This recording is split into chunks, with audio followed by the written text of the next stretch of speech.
Never ever do this to your travel trailer. Do not use your stabilization jacks to level your trailer side to side and front to back. They're not designed to do that. And if you do that, you're in for trouble. Maybe not the first time, maybe not the second time, but as time goes on, it's going to cost you some money and you're going to regret doing it. There's a proper way to level your trailer, and there's a proper way to stabilize your trailer. And in this video, I'm going to show you how to do that. I'm Chuck with Lake to Lake. I've made lots of mistakes, and I admit to them, and I'm going to try and keep you from making some mistakes. Very basic. This is a very basic video on how to level your RV and how to stabilize your RV, and they're not the same. So let's get started. Here we go. So you get your travel trailer in, you get it you get your trailer set on your place you're going to spend the night at the campsite, and you get in there and it moves a little bit. You think, oh, this is not what I want it to do. So you go out there and you crank down your stabilizing jacks just as tight as you can get them on all four corners. And you put in your X-chocks and you think, all right, I got it made. It's going to be rock solid. And you know what? It's not. And you want to know why? Because an RV is never going to be as stable as a house is on a concrete foundation. So we just need to accept that a little bit.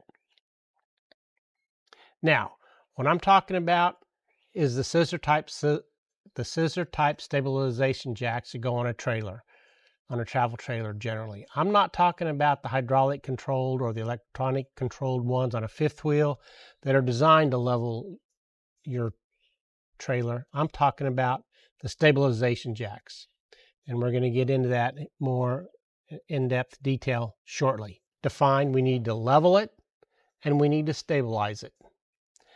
Sometimes people use that interchangeably, but no, they're two separate functions that go on when we're going camping. Leveling means that the trailer's level side to side and front to back. And we got three different types of equipment that we use to level and stabilize. Number one, we got leveling blocks that we put on underneath the wheels, and this allows us to make it level side to side. Here you can see my trailer. It's parked at my house. I had to raise it up quite a bit, so I got some wood and I got some Linux leveling blocks. And now, once we get it in here, we're level side to side. Do the same thing at a campsite. You raise up the lower side with the Linux blocks. Now that we got it level side to side, then we got to do front to back. So that's where we use a tongue jack. Tongue jack raises and lowers from front to back. We get it level that way. Then when it comes to stabilizing it, we use the stabilizer jacks that are on the four corners of the RV, and that helps keep the trailer from moving. Stabilizer jacks are not designed to do all three. They're not designed to level it sideways. They're not designed to level it front to back. They're designed to stabilize it. So now we got three things we're talking about here. Three different tools, and you can throw in X-chocks, and we'll get onto those here in just a minute. The stabilization jacks are put on the four corners to stabilize it, not to hold it up. We put them on the four corners because that help control the rocking and the swaying and the movement. But they're not designed to carry a large portion of the travel trailer's weight. If you crank down a stabilizing jack hard enough and long enough and put some real oomph into it, you can raise the trailer, but they're not designed to do that. So if you got your trailer all nice and level, front to back, side to side, and you put your stabilization jacks on and you crank one too much, you may have a door that won't open correctly. You may have some cabinet doors that won't close correctly. And you just need to be aware that if you're cranking those stabilization jacks enough where your suspension system moves, it raises it up off the ground, or the tires move, you've gone too far and you need to back it down. You just need to make it snug. You don't need to really crunch on it. A small jack footing sitting on unstable gravel, maybe mud or loose gravel or hot asphalt, that could create a situation where that jack could slip. So what we want to do in a situation like that is we want to use a Linux leveler to put underneath it, like so. Or in my case, here's an X-chocks box that we're using to help support that stabilization jack and distribute the weight over a bigger area on the ground so it won't move. If that jack would slip, the trailer could shift, and we don't want that. We want a nice, stable environment. The correct setup order. We back our trailer into our campsite. The first thing we're going to do is we're going to level side to side first. If we're too low on one side, we put some Linux levelers up underneath the wheels. As you can see, on mine that I have permanently where I stored at home, I have some wood and I got some Linux leveling box. That's how I level it side to side. Once we're leveled side to side, then we chock it. Buy good chocks. Don't buy the cheap yellow ones, the plastic ones. Buy some good ones, Harbor Freight. I'll put a link down below. Harbor Freight, I don't make any money off of them, but they're good. They're cheap. And there's lots of Harbor Freights around. So then once we get the wheels chocked, we're leveled side by side. Then we pull the truck away. And then we take the tongue jack and we level it front to back. Once we get it leveled front to back, now the trailer should be level side to side, front to back. Now we have the option, this is optional, these X-chocks. We put these between the tires and we open them up. They work good. I kind of have a love-hate relationship with these because they don't seem to stay together. They always need a little bit of more maintenance. They shouldn't need as much maintenance. But anyway, now we can put the X-chocks in. Now these are X-chocks. These are not designed to be chocks. They got a good product, bad name. This chocks the wheel. This helps stabilize your unit. This is not the same as this, even though it's got a chock in.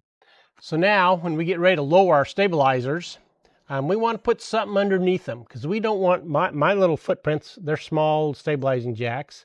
Some people use snap pads. Some people use some people use the Linux levelers, as you can see on and some people use Oxbox. You can see I got Oxbox on the front and I got Linux levelers on the back, just for demonstration purposes. I'm not saying which one's better, although I do think the Oxbox are a little bit stronger. Once you have a solid block or pad underneath the stabilizer, we run them down. We snug them up. I do a front corner first, and then I do caddy corner to the back corner. I get them diagonally firmed up. Not cranked down, just snug. Then I do the other four corners. I get them snug.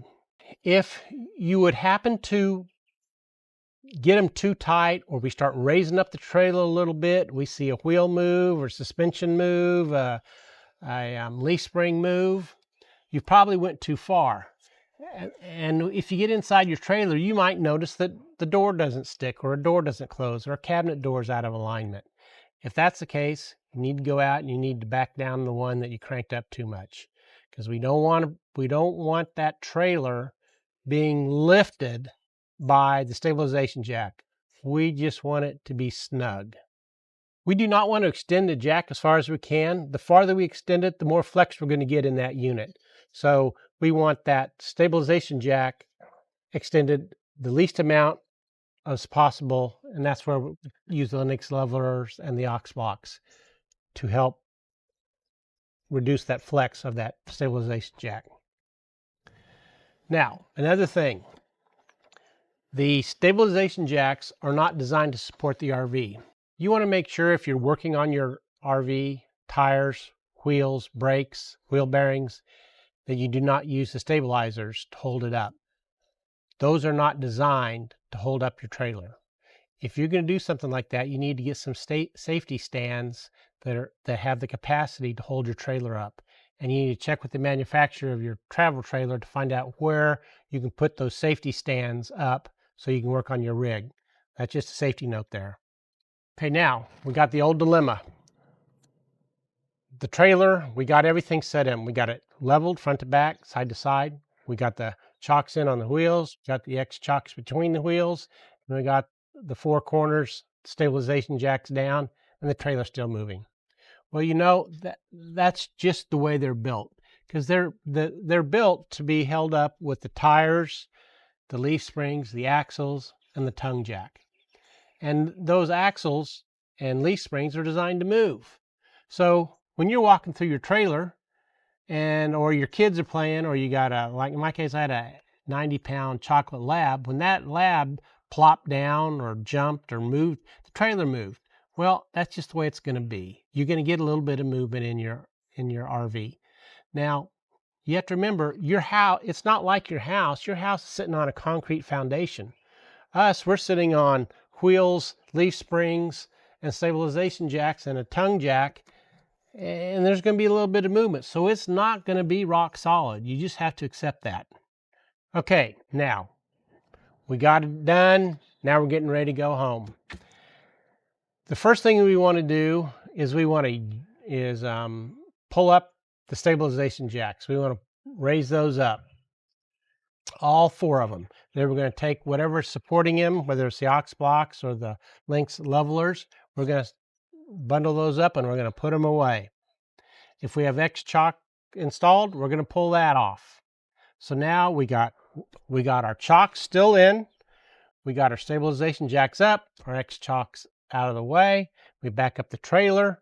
We hook it up with the tongue jack. We get it all secure.